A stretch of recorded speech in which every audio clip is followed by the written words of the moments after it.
Go to the book of Ecclesiastes, chapter 3.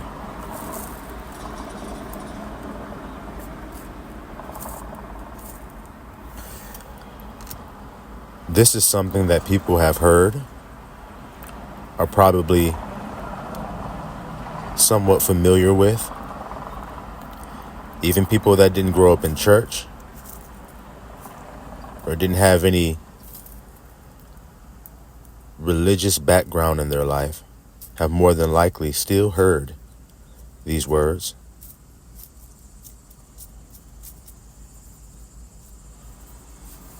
It talks about the times and the seasons of life. And when you're living in a certain time,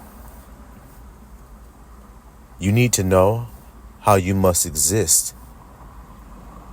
You need to know how you must exist in each season of life and in each time of life, because you're going to go through them. And you can go through them as a blind man, not being aware of the times you're in. Do you remember what the Messiah said? You can discern the face of the sky, but what? Can you discern the times? It's an interesting question, right? If you can't discern the times, then you may find yourself existing in a way that's not appropriate for the season. For instance, in life, you may live in a place that has 4 distinct seasons. You have springtime, summertime, autumn, and winter. Now I'll ask you, during the summertime or summer season, do you wear earmuffs, gloves, a big ass coat with a scarf around your neck, and some North Face skiing pants and shit? Is that the kind of stuff that you would wear in the summertime, summer season? And vice versa, if it were the winter season, would you be wearing a bikini walking around through the streets?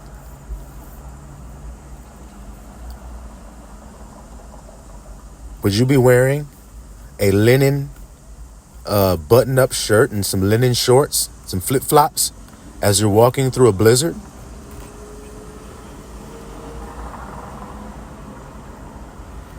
Well, I'll have you know that there are many men walking around right now in the winter with some linen shorts on and some thong flip-flops, wondering why they are so uncomfortable. Well, my brother, it could be because you're not dwelling appropriately in the season you're in.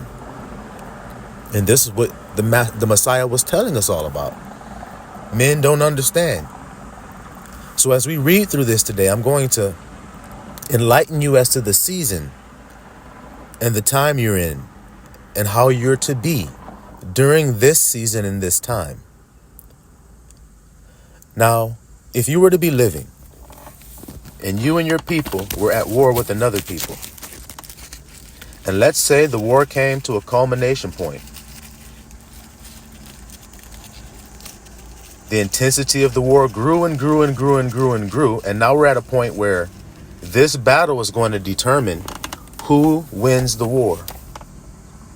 So then if I was going to tell you that unexpectedly at any moment, the last battle is going to take place, and this battle would determine who wins this long, grueling ass war we've been in with these damn niggas. This next battle is going to determine who wins the war and takes all the glory. You see? Now, if I were to tell you that, how would you act? That's my question. How would you be existing?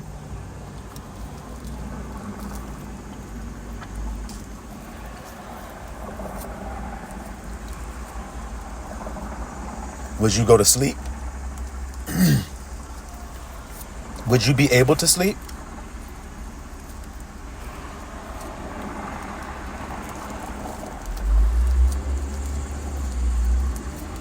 Would it be a struggle for you to remain calm, knowing that at any moment a battle is about to unfold unexpectedly, but yet this battle determines the whole war that we've been fighting? How will you feel? Well, once you determine how you would feel, once your higher up told you this, then I want you to know that this is how you should be feeling right now. Because the men wandered at have entered the throne room. And Abba is now preparing them to sit on their thrones and to have dominion as he promised them. You are a nation of kings and priests. You are inheriting. So an inheritor means that he's getting something from his father. He said, I have prepared a place for you.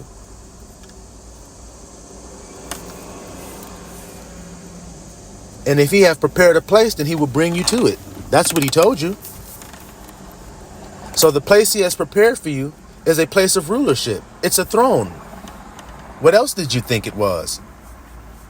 It's rulership and dominion. That's what you lost. The first original sin. You lost your dominion. You lost your rulership. Abba's now giving it back by grace. You see it? But in order for that to take place, there's going to be a war. That's why you read, there was war in heaven, right?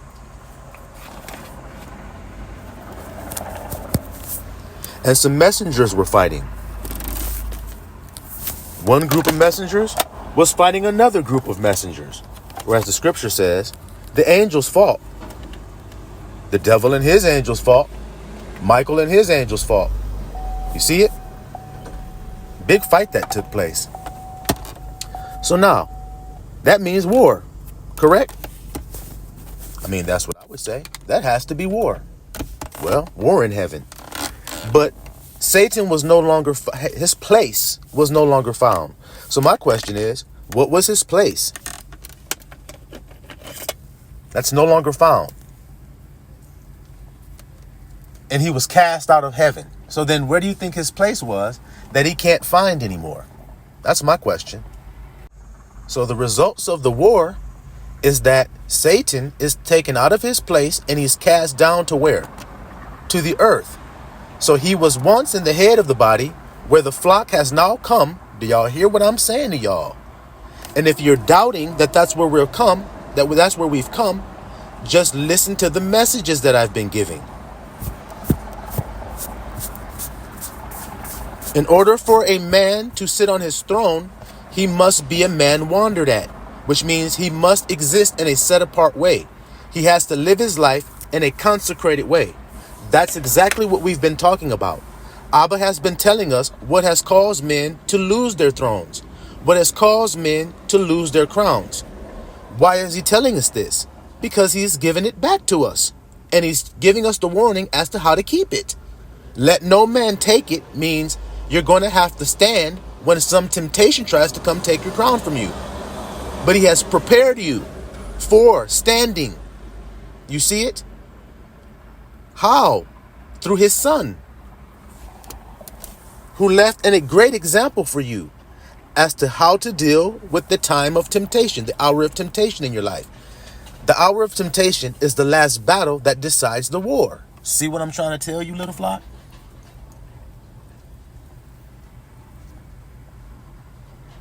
When something happens, it's trying to get you emotionally stirred up. That is done to take you out of your true state. See what I'm trying to say? When you allow something to emotionally affect you other than what your mind is saying, you hear that? In other words, your mind is saying, remain calm, keep the word of his patience. I'm being tempted. There's nothing else to do but to keep the word of his patience. That's what he told me to do. If I do that, then he will protect me. So then I have to keep the word of his patience. Now my tendency is not to, because my tendency when I get attacked is to panic. My tendency when I get attacked is to attack back. My tendency when I am attacked is for my vibration to shift because of that. It's not supposed to, because I have dominion over it. So I'm to remain in that peace, calm state. Like Yahusha showed us on the boat, I'm always reminding you of it. They wondered at him because of that. They marveled at him. Marvel and wonder means the same thing. So didn't they marvel at him because of his demeanor during a stormy situation? This is what I'm describing to you. If you follow him like fashion, take up your cross and follow him, which means to give your life up, which is something that God savors. Men don't savor that. I'll give you an example. Yahusha began to tell his disciples how the Son of Man must suffer many things and be killed and rise again the third day. And when he said that to his apostles, Peter stepped forward, took Yahusha aside, and rebuked him, the scripture says, and said, "Be it far from thee, Lord." Now I got a question for you MWAs. What was Peter saying?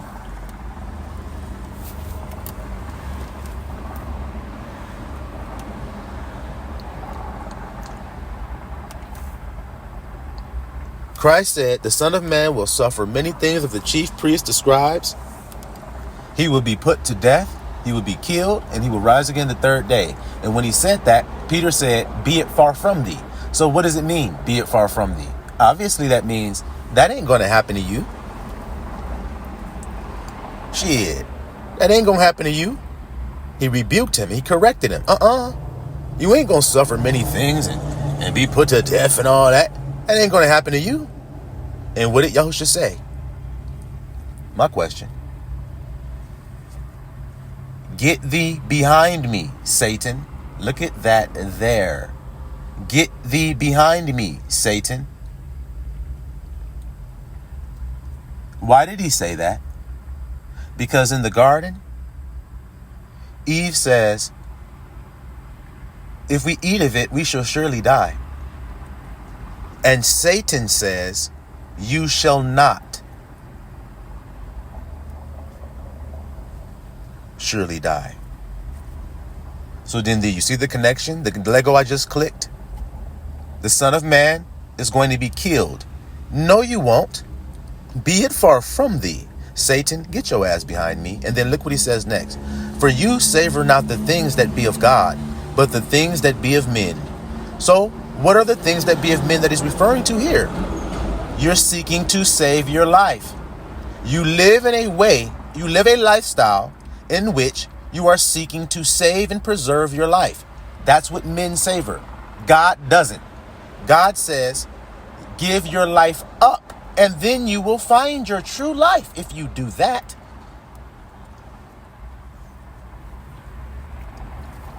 Christ made it clear. I lay my life down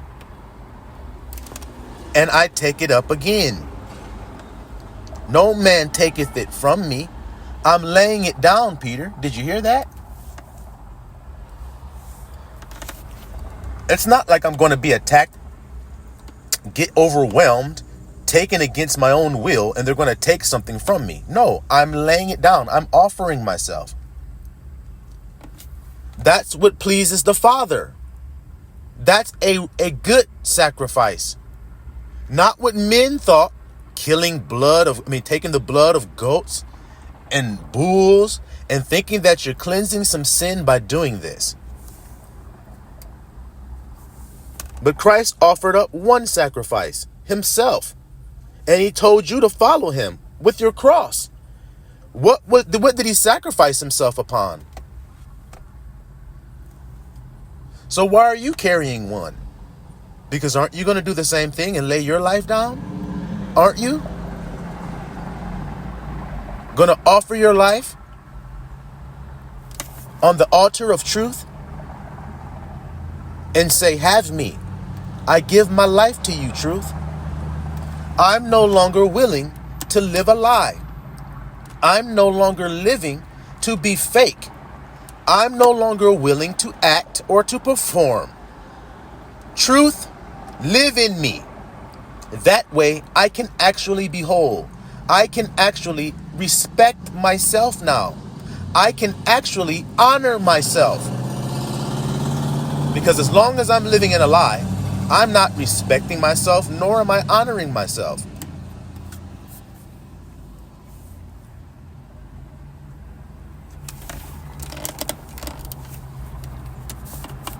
But in the war, what kind of man do you think you should be? It's proving a man doesn't know what season he is when he says, oh, be it far from thee. Well, then what kind of warrior are you on the battlefield?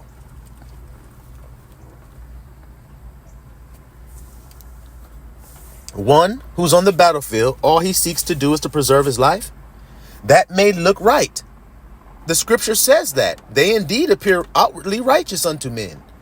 So if you're the soldier that's fighting on the battlefield, only seeking to save your life, then that looks right to a man. But what does God savor?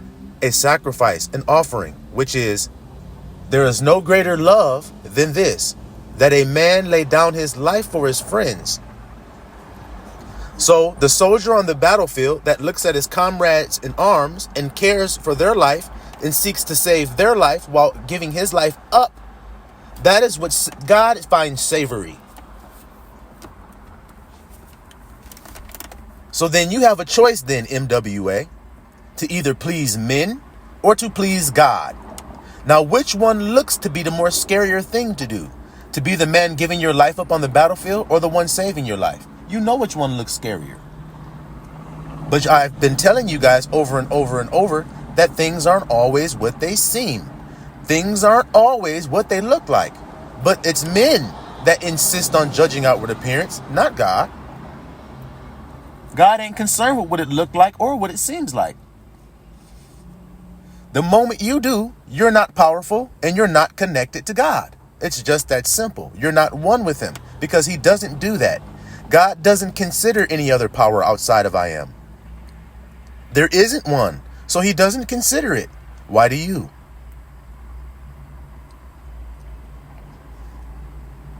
And by consider it, that means react to it. How can I prove it? Yahushua on the boat sleep. He's not reacting to the storm. Is he? Are the other men? Yes. So do you see what the grandson is continuously breaking down for the little flockulators? You see that? So now, Ecclesiastes chapter 3. Start at verse 1. To everything there is a season, and a time to every purpose under the heaven.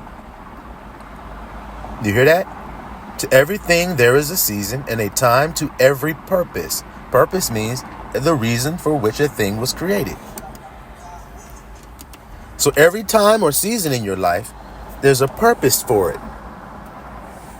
We find ourselves in our carnal mind saying, why? Why is this happening to me? I don't understand this. Remember the scripture says, think it not strange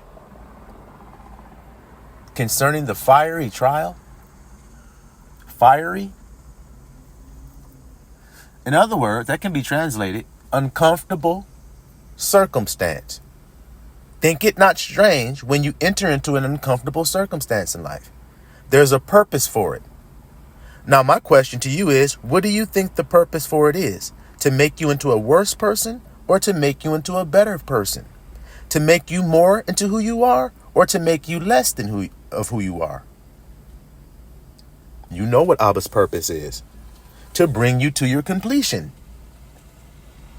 So then everything you experience is doing that for you.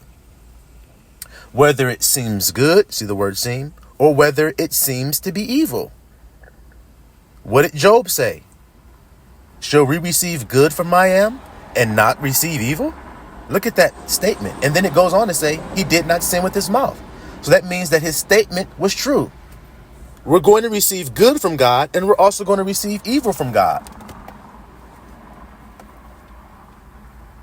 I guess you didn't read Genesis. He claimed the end from the beginning. So what happened in the beginning? Because that's the end of the story. Now, people are all running around talking about we're living in the end days, where if we're living in the end days, then what does that mean? The beginning is taking place. What happened in the beginning? In the beginning, what happened? Some deception occurred. Now, if you're living in that season, what do you think you need to be? Relaxing? Sitting back, lackadaisical? Or you need to be alert and watching? Well, that's an obvious thing. That's an obvious thing. And when I say watching, men start to think that that means to look outside of themselves. I'm not telling you to do that. I'm telling you to watch what's going on inside of you when things take place. When your wife disrespects you, something is going to take place inside of you, isn't it? Don't lie to me. An internal battle is going to start to brew. Your heart rate is going to increase. Your breathing is going to become halted. Your palms may start to shake. Things like this are signs that something's taking place inside of you. That's what I want you to watch. Now, what I want you to watch for is how you handle that exact situation you're facing. That's what you need to be watching right now. Because that's what God is watching you for. That's the purpose He put you in the fiery trial, to see how you will respond to it, if you'll keep the word of His patience or not. When do you need to keep the word of His patience? During the hour of temptation. So now you're in an hour of temptation and you want to say something, don't you?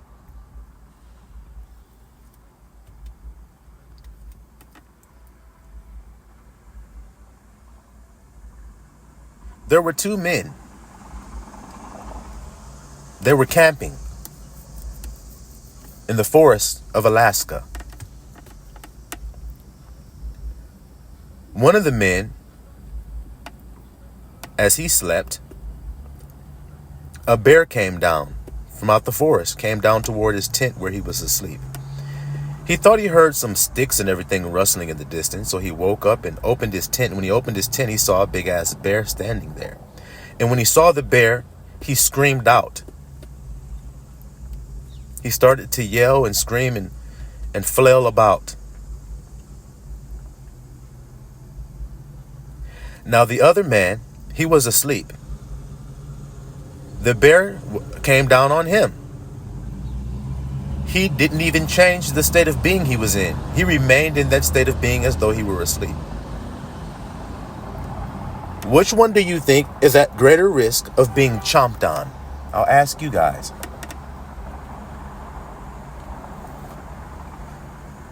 I'll give you another parable. There were two men. They were in a house. They're playing Call of Duty together or some shit. They're sitting there laughing, having a good ass time relaxing. While they're doing that, a fire breaks out in the house. Flames start to leap everywhere. I mean, this shit is like an inferno. Flames everywhere. Well, the flames leap upon both of those men. They're both on fire now. One of the men runs around screaming, smacking all on his body, trying to get the flames to go out. He's running around like a chicken with his head cut off. The other man lays on the ground, calmly rolls back and forth on the ground.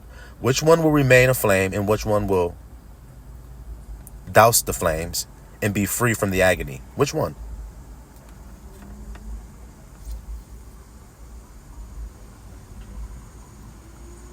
So 2 or 3 witnesses, let a thing be established. We gave you 2 witnesses. So a thing has been established. What is that thing? The one who remains calm is the one who's most likely to survive, while the one who becomes frantic, panic, yelling, screaming, flailing about will die. He will be consumed by the flames. So it is with a man, as I use my example of a woman disrespecting him. When he flails about, you see it. Baby, what's going on? Why are you yelling at me? Let's talk about it. Let's sit down and talk about this. I mean, what's wrong? Why are you snapping all off at me and everything? That's the guy with the flames trying to put the flames out. Here's the other man. His wife disrespects him. I don't allow people to treat me that way. He turns around and he leaves.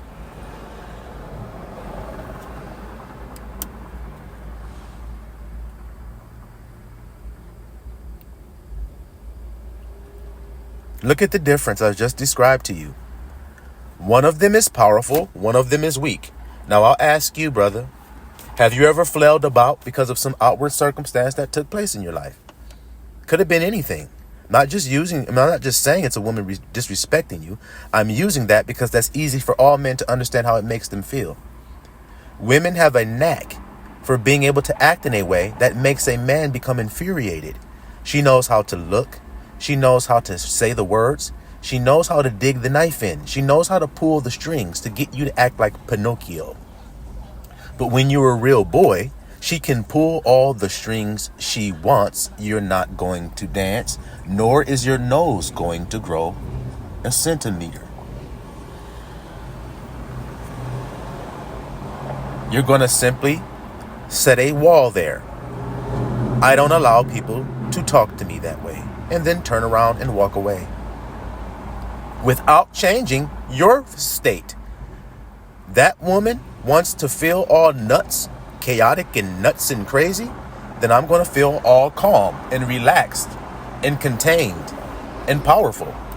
That's what I'm going to do because I'm not a woman. I'm a man.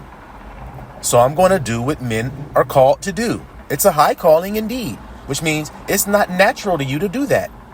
To say, I don't allow people to talk to me that way. Goodbye. Walk away until she acknowledges her sin. Stay away from her until she says, you know what? I was wrong earlier for what I did. That's called acknowledging her sin. See it? Now, when you leave, where does it say you go? Because I'm quoting scriptures by saying this. I'm only telling you to do what the Father says to do. He says, I will go to my place until you acknowledge your sin. Where is his place? It's a throne. I'm going to go sit on my throne until you acknowledge what you've done wrong. If you don't acknowledge what you've done wrong, that's on you, not me. Men have the tendency with their carnal minds to want to make the woman understand what she's done wrong. Why?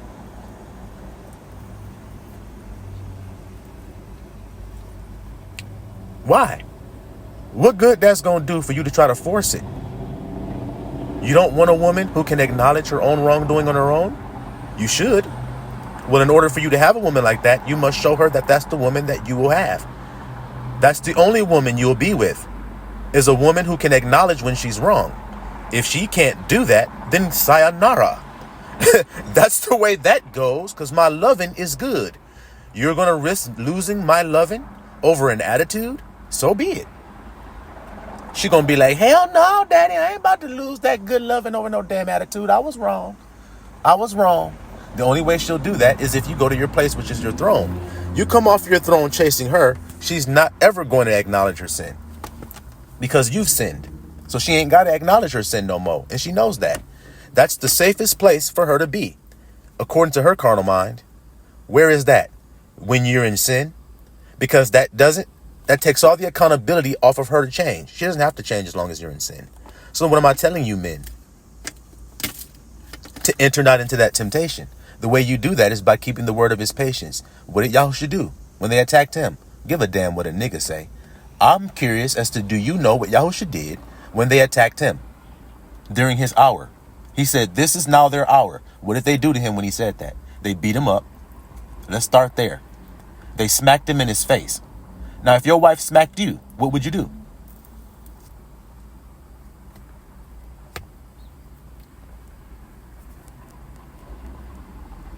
You know good and damn well that shit didn't hurt. It may have hurt your feelings, but that shit didn't hurt. She's the weaker vessel and you're the stronger one. You know good and damn well that little smack she gave you didn't hurt. It might have stung your face, but you're not your face, and you know that.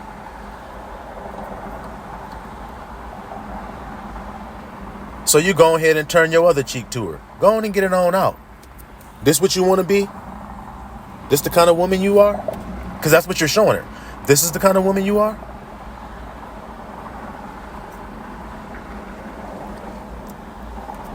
You can't show her that by opening your mouth, because that goes against the protocol, which is to keep the word of his patience, to be silent. I ain't got to say nothing to you. I'm going to be a mirror. Does the mirror talk? No. But does the mirror show you what you are? Yes. So then do you hear what the grandson's telling you? The mirror doesn't speak. It doesn't tell you what it sees. It just shows you what it reflects.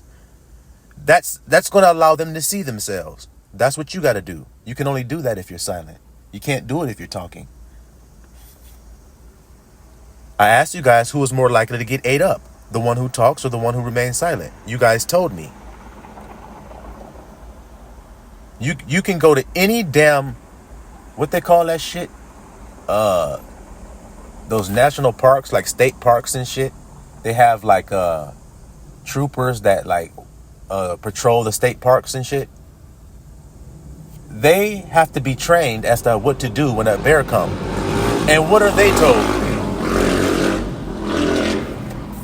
If a bear is attacking you, play dead. Everyone has heard this. Play dead. Do you know what it means to play dead? Now, when you play dead, does that mean you might not get scratched? You might. But if you do, should you then scream? No, you should still remain silent. That's the best thing to do. What should you do when you're arrested? Should you start talking? Which criminal is more likely to get off? I can just keep using this example. I can keep giving you witnesses of God's truth. Which criminal is more likely to get off? The one who remains silent and doesn't say a word, or the one who starts talking all about the crime that he did? Which one is more likely to get off? Now, what does the cop tell you when he reads to you your right? You have the right to remain silent. That is your sovereignty he's describing to you. So why remove the sovereignty off of your own head and give it to the cop? The cop is going to take your crown if you give it to him and use it against you. That's what the Bible is trying to keep on telling you guys. What the cop is trying to tell you. You have rights to remain silent. It's going to be very hard for us to do anything against you if you do. So then it would be cool if you just start talking. That's why I keep asking you all these questions. I'm trying to dig with a plow to get you to come up with the secrets. I'm trying to plow. If that doesn't work, then I'm going to plow with your heifer, which means I'm going to start to dig with your feelings, which means I'm probably going to go to contact your mother if she's still alive, and I'm going to have her talk to you. Oh, baby, don't fight them. Do the right thing. They trying to help you, baby. They gonna get you less time. So just tell them what you did and be honest. The good Lord, he'll smile on you if you just be honest and talk. How you gonna say something like that, mama, when Yahushua was quiet? God's son, the one you say you love, got a so-called picture up in your kitchen. See what I mean? But how you can't listen to that shit? I'm sorry, mama. I never meant to hurt you.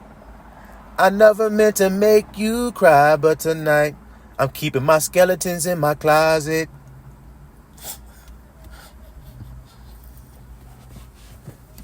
Can't listen to you. Can't listen to nobody, because my God is I am. So who I'm going to listen to? Y'all know who I'm going to listen to. And that's who you should listen to. Now, let's go ahead. I want to read Lil Flock. Verse 2. A time to be born and a time to die. A time to plant and a time to pluck up that which is planted. A time to kill and a time to heal. A time to break down and a time to build up. A time to weep and a time to laugh. A time to mourn and a time to dance. A time to cast away stones and a time to gather stones together. A time to embrace and a time to refrain from embracing. A time to get and a time to lose. A time to keep and a time to cast away. A time to rend and a time to sow. A time to keep silence, and a time to speak. A time to love and a time to hate. A time of war and a time of peace. You hear it, little flock? You hear it? It's a time for everything under the sun. So now I'm going to ask you a question here. We used the example of a wife disrespecting her husband, how that makes him feel when that happens, because she was commanded to reverence her husband. Reverence means deeply respect. So not only respect her husband, but deeply respect him. When she shows that she's out of alignment with God and she deeply disrespects him, what time do you think he should live in when we read something like this?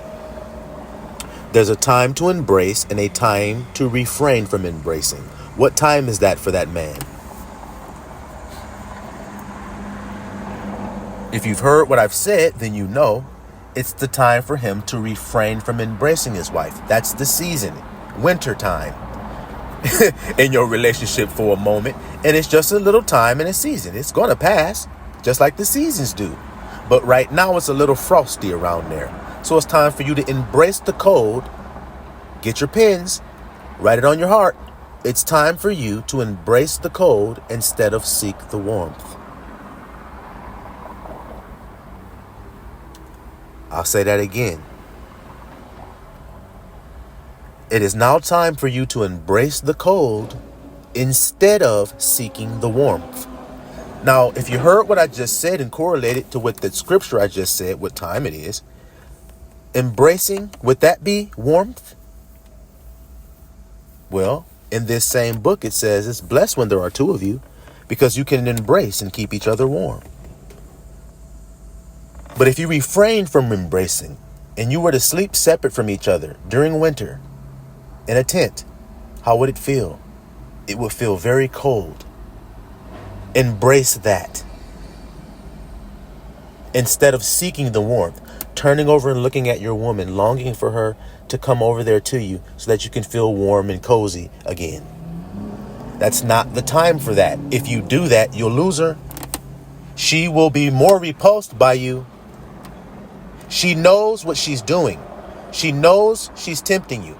And if she doesn't know she's tempting you, then she's doing it unconsciously. So either way, it doesn't matter. It's not personal. You understand what I'm saying to you? It's not personal. So therefore, don't act like it is. Embrace the cold. Roll over in your sleeping bag. Snuggle yourself as best as you can and go ahead and go to sleep. Yes, it's uncomfortable around you, just like it was with Yahushua on that boat. See? But he's still sleeping. Ain't he? Yeah, he is. So then so should you be. Remaining calm, remaining in your true state of being, regardless of the storm that's going on outside of you, called chaos. That's a woman for you, baby. Chaotic. You see it? We need opposites to attract. If you're calm and peaceful, and that's the state of a man, then what do you think the state of a woman is? Calm and peaceful? That would be another man there, dude. No, chaotic. Unpredictable. Can you hear that right there? So if her behavior is unpredictable, then that means you must be on watch at all times and be a tender keeper watching over your garden. See? Because it comes unexpectedly. The temptation does. You see?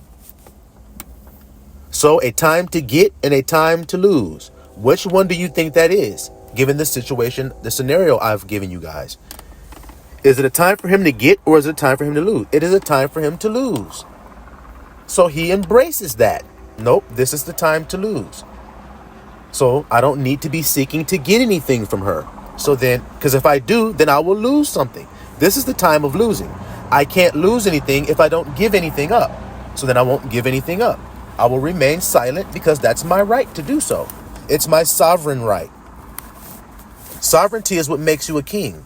When you remain in your sovereign right, then her and her unconscious mind respond. Can y'all understand that right there? They both respond positively to that state that you're remaining in, whether she can understand it or not. It happens because you're not becoming chaotic like she is. In other words, you're not becoming feminine. You're staying masculine. So that's all I want to know. If you were her, that's what you would see. All I want to know is, do I have a man that's strong? Do I have a Samson with his hair? Or do I have a Samson without his hair? Which one do I got here? Do I got a Samson with a wig on? With a lace front? Like Tyler Perry movie? Do I got one of those kind of Samsons? Or do I got a Samson that got real natty locks up on his head? Untamed man. See? She can't tame you. She's going to test to see. So when she tests, you got to become cold. Not warm, but cold. Distant, like a mountain is. When you see a mountain, it's way far in the distance, but you can see it nice and clear and good. Unmovable, standing there, cold as can be. The top is all white with snow and every damn thing. You like, damn, look at Mount Fuji. Look at the snow-capped peak of the thing.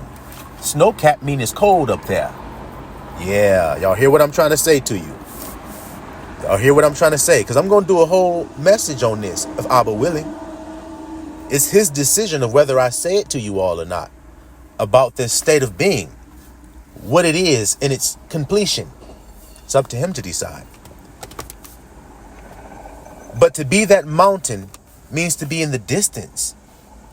She can see you, but you're still not moved. You're still insurmountable. And that makes attraction. You never knew how to cook that kind of attraction up in your pot. So she never had the savor. But now when you cooking that meal over there in the distance, she smells the savor and she's going to come a-running for it. Whether consciously or unconsciously, she's going to come. And what does it matter to you? Whether it's conscious or unconscious, I don't give a damn. Because my feelings ain't involved in what I'm doing.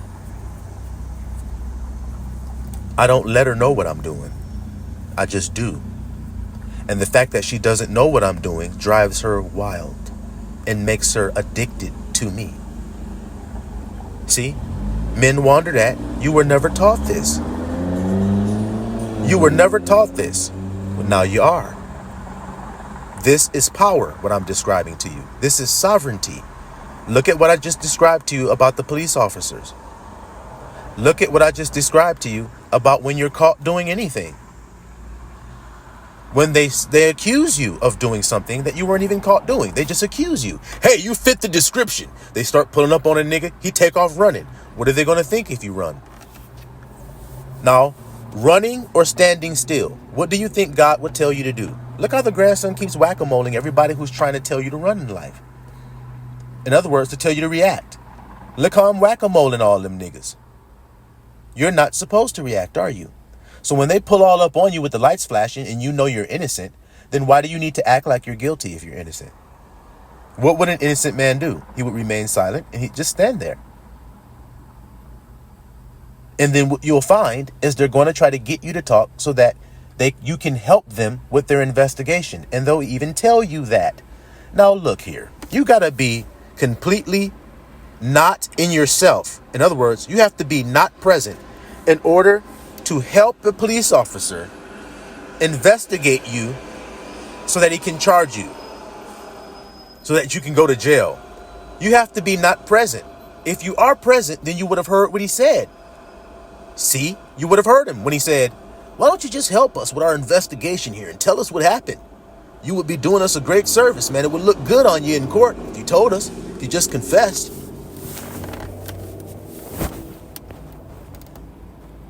So you don't have anything you want to say?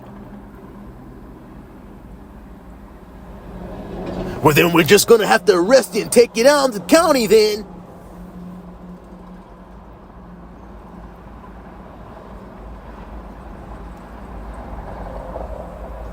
Come to find out you're innocent.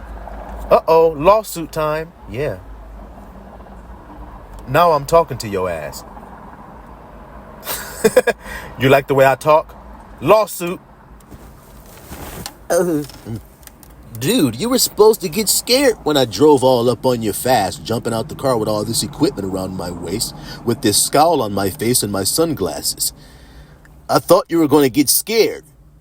Well, what do I have to do with what you thought? What does it have to do with me? Look at the sovereignty.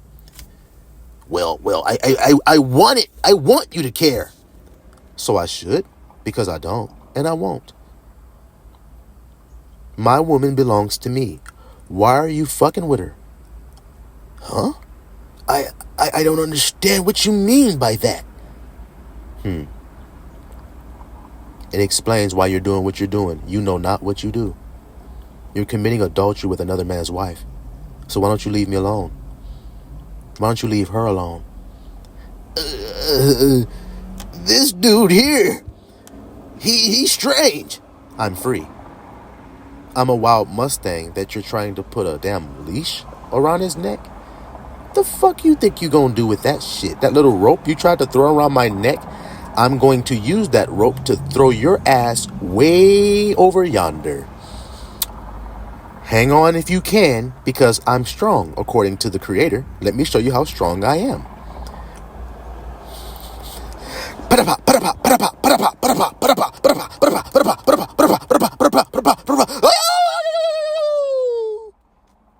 Yep, there he goes over the hillside.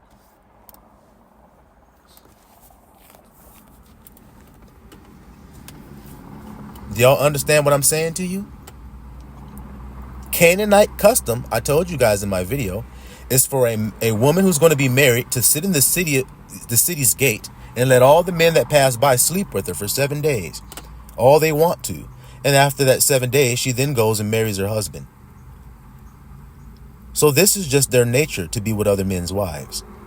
But do you think that's what God wants? Well, maybe you need to hear what he said.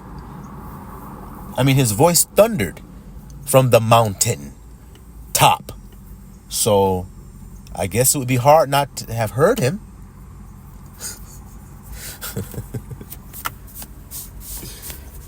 Y'all hear what I'm saying today? There's a time for everything. You don't resist the time. If you do, then you'll find yourself in a world of pain if you do that. You will lose what you seem to have had if you do that. You see it? So when it says there's a time to weep and a time to laugh, when you've been mistreated, what time do you think that is? Men wondered at. Now, when you go to do this, didn't I say you leave with your sovereignty? So does a king ever cry? Yes. But when does he? When he's alone. That's when he does. So from here on out, that's when you need to. Now, of course, there will come times in life where you just may be overcome with compassion, as Yahushua was when Lazarus died, and he wept because he saw all of the people that mourned so sore over that loss and how much they loved him. And he himself loved Lazarus as well. So there may come times when that happens. But other than that, do you remember when Yahushua was in the Garden of Gethsemane? When he suffered? All alone. Oh, what love. Oh, what love. Matchless love. Matchless love. Oh, what love. For me was shown. For me was shown. His forever I shall be, for the love he showed for me. In Gethsemane alone. See? He suffered alone. You can't watch with me 1 hour, was the question he asked. So during your hour of temptation, you must go away alone. And if you must cry, that is the time to do it. That's not the time to laugh. That's the time for you to weep. Not when you're standing right there in front of her. Baby, you're hurting me. Don't you see how what you're saying, how it's cutting me down?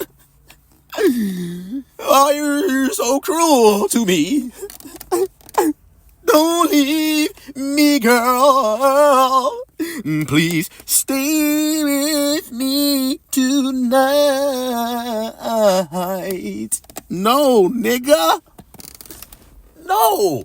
This is not the time to embrace. You are seeking out the warmth. What did the grandson say? He said embrace the cold. Put a winter coat up on your shit. Put a scarf around your shit. Put some mittens across your shit. Put some boots up on your shit. Put a North Face across your shit. And go out there and brave the blizzard, brother. Because you're a man. You can do it. Do you not know that there are scenarios where men have been in impossible situations as a group? A group of men will be in a situation that seemed to be insurmountable. That seemed to be that they all were going to die. But the leader of the group continued to remind the men of the goal that they had in mind. In other words, the reason why they were going through what they were going through. He kept reminding them of this. And do you know that there are stories where none of the men actually died? They actually got through to the other side, and it was all because of the goal, which is telling you that a man will go through hell and high water if he have a goal there. If he have a reason, if it ain't vanity. So to get the kingdom, a man will go through hell. He don't give a damn what he has to go through to experience the sweetness of that honeycomb of sitting with his ass on that throne. You understand what I'm telling to you? So then don't let what you're going through today break you. Don't let what you may face today throw you off center. I am centered. I am holding chaos without becoming chaotic. I am witnessing a storm without losing my weather.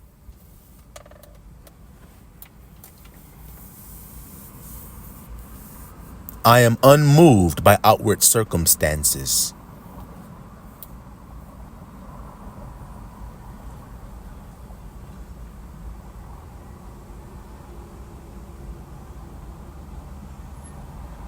I am cool in the midst of the fire.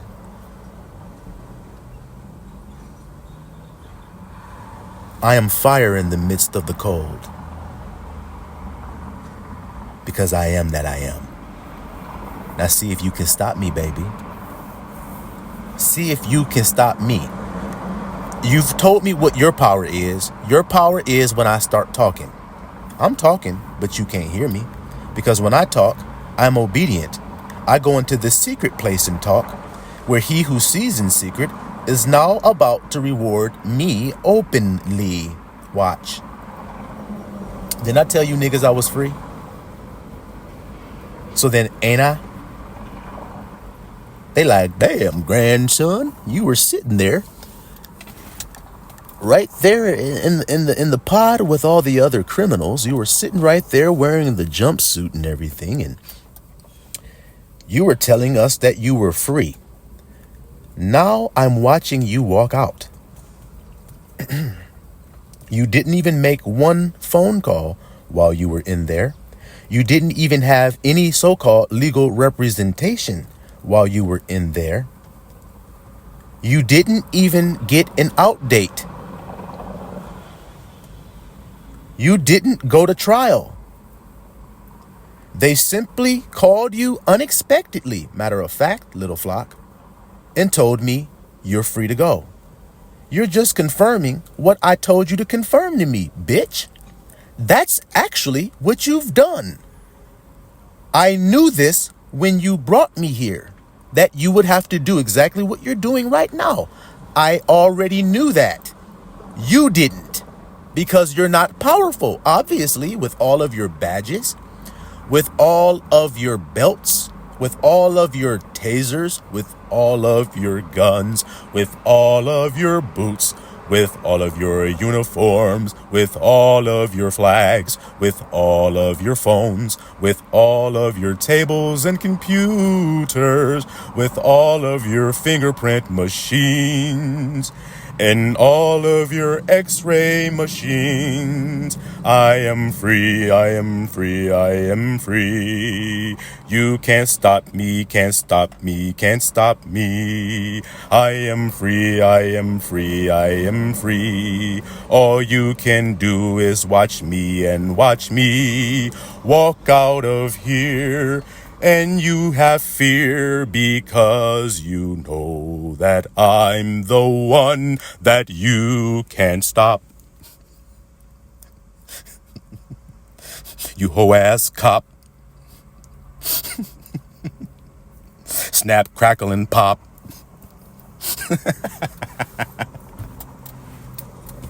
Y'all hear the grandson stunting on these hoes? That's what happened when you ain't worried about a nigga. Just like I wasn't. I flexed on them the day they brought me there. Not when I left, even though I did flex then. By my leaving. That was the flex. I keep telling you that's the flex that you need to get hip to, is walking the fuck away from somebody who doesn't honor your presence. Okay, you're going to treat my presence as though it's not significant? Then I'm going to show you just how significant it is by taking it away from you. All I am is a presence. So therefore, that's all I can take from you. I don't punish my woman by taking her phone. I don't punish my woman by not loving on her. I don't punish my woman by taking sex away from her. I don't punish her. I don't need to. I simply leave because that's all I have.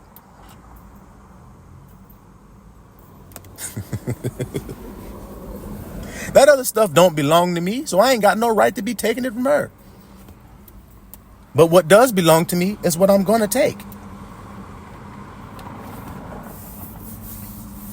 Oh, I get it now, grandson. It's always about staying silent and leaving. How many times did Yahusha walk away from people that were disrespectful to him? You'll see it happen a whole lot of times. That's what you'll find. So then you must be willing to do the same thing. You didn't know that Yahusha's dealing with his wife when he's dealing with the people of Israel? Well, that's who he's dealing with. His woman, who's rebellious. That's why her name is Mary. That's what Mary means. Mary, quite contrary. What the shit kind of girl are you? She's rebellious. That's what Mary means. So then when your woman acts rebellious, that's how you need to learn how to deal. Okay, I'm calm. So freak out, freakazoid. Shit, you the one looking like freakazoid. You're not gonna make me turn into a freakazoid. I tell you that shit right now. I'm the one. I ain't no agent, so you can't jump in me and make me react the way you want me to. I told you I ain't no damn Pinocchio. I ain't no damn Pinocchio, so you better understand that today. So I'm gonna go ahead and end this message here, little flockulators. And if Abba willing, we got some more to drop. You know we'll do that. Y'all be blessed. Silwan, Mr. Allah.